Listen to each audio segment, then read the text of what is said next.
ते म्हणले तिला मारून टाकलं. काय म्हणते त्याला, मला इंग्लिश येत नाही. हा ते करून टाकलं, मारून टाकलं म्हणजे ते या साईडला कार्यक्रम लावला बंद करून टाकले म्हणजे बंद पाडले म्हणले का. मग आता पाळली का नाही माहित नाही, पण ते रावसाहेबाच्या फोनवर फोन आला. रावसाहेब म्हणजे हे राजेंद्र आमदार रावसाहेब त्यांच्या फोनवर आला ते काम करून टाकलं म्हणजे तिथं. मग आता ऐका नाही, पण तुम्ही काळजी करीत जाऊ नका यार बरोबर. जाऊ द्या ते या साईडला त्यांना मला मध्ये टाकायचं ना, मला जायचं गोगोली मध्ये काय. आणि आणखी बोलता बोलता राजेसाहेब राहून गेलं. याच्यासाठी महत्वाचा आहे विषय की हे आंदोलन 6 महिन्याला सुरू आहे. याच्यात जर मी पहिल्यापासून सांगतो, पण आज जे जबाबदारी सांगतो माझ्या मराठा समाजाच्या समोर, या आंदोलनात जर कोणी तुमच्याकडून म्हणजे सरकारकडून कामं घेतली असली, कोणी पैसे घेतले असले, मग नाव सांगून का ना, मग मी का सांगत त्याचं मला तेवढी यादी द्या.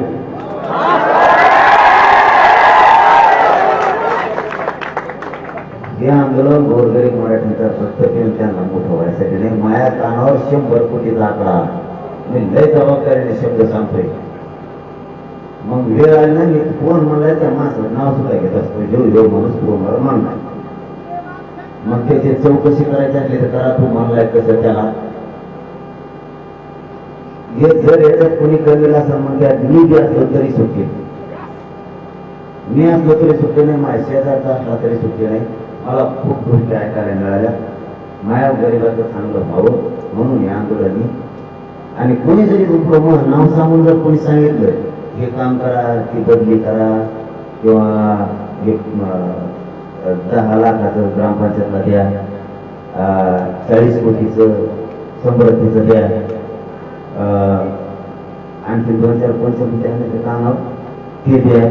ज्याला कळालं ना त्याच्याबरोबर नसेल बरोबर चाललाय राजसाहेब, तुमच्याकडे डोक्यात पण त्याच्याबरोबर बरोबर चाललंय. मला खूप माहिती मिळाली डेंजर. मग हे जर असं, त्याला मात्र मराठ्यांचा रक्त देऊन मोठं नका होऊ, त्याच्या कष्टावर त्याने व्हावं आमचं काय म्हणणं आहे. पण माझ्या गोरगरीब लेकरांचं आंदोलन बोलून त्यांना मोठं व्हायचं हे कुठाने नको.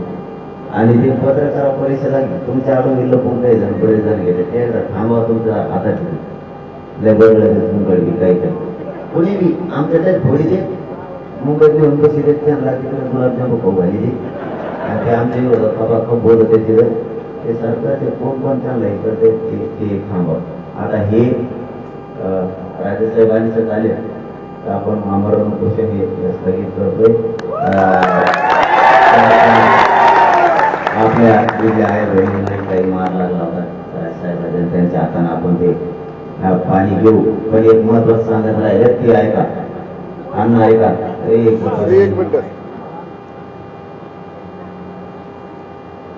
आता शक्यतो मला असं वाटतं हे आंदोलन आपण एक कमी याच्यात करावं. या गावाला त्रास होता कामा नाही हे माझं प्रामाणिक म्हणणं आहे. ऐकावं का सगळेजण, काय नंतर व्हायचं. हे गाव पवित्र झालं आंदोलनासाठी. एक आणखी मिनिटं मुद्दाम घेतो तुमचं त्यांचं. हे गाव पवित्र मानलं जातं मराठा समाजाच्या लक्षात. याला जाणून बघून काही जण कलंकित करते. जरा माझी भावना समजून घेतला. मला हट्ट नका धरत जो गीतच करायचं. मला वाटतं ह्या गावाला डाग लावू शकते.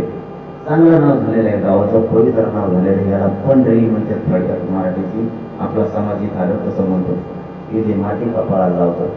काही जणांना जर जाणून बुजून वेळा उचलला असला तर हे गाव जितकं नावावर उभं आलं ना तितकंच कलंकित होत असतं. कारण एक लग्नात आनंदाचा दिवस असतो, पण एक एवढं जर त्या लग्नात होतं सगळ्या लग्नात वाटत होतं. तसं हे गाव पवित्र झालेलं आहे. एका दूषित माणसानं जर ठरवलं की आळत चालायचं तर आळत चालून ते कार्यक्रम होत असतो. मला वाटतं हे मॅसेज आता एकतर ह्या सभागृहात ठेवून आमचे बापूची तिथं बोळी ठेवा तिथं इकडची वर्दळ सुद्धा कमी करावी. या गावात त्रास होता कामा नाही. कारण त्रास नाही झाला तरी त्रास होईल असं घडून आणून जातीय तेल निर्माण करायचे प्रकार या गावात होणार आहे. त्याच्यामुळे हे गाव झालंय मी लढायला खंबीर. कुठं लढत मी माया मराठ्यासाठी कुठं लढली माझ्या प्रामाणिक म्हणून सांगितलंय मी तुम्हाला. मला माहिती आहे गावाने मला त्याची काय उत्तर दिले. गावाने मला उत्तर दिलेलं मी म्हणून तर विसरू शकत नाही.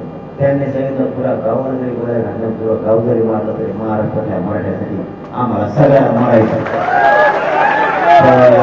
इथलं आंदोलन घालवायचं नाही असं त्यांनी सांगितलं होतं. पण आता मी खूप जबाबदारीने तुम्हाला सांगितलंय, मंदिराला दर्शनाला त्रास नाही झाला पाहिजे.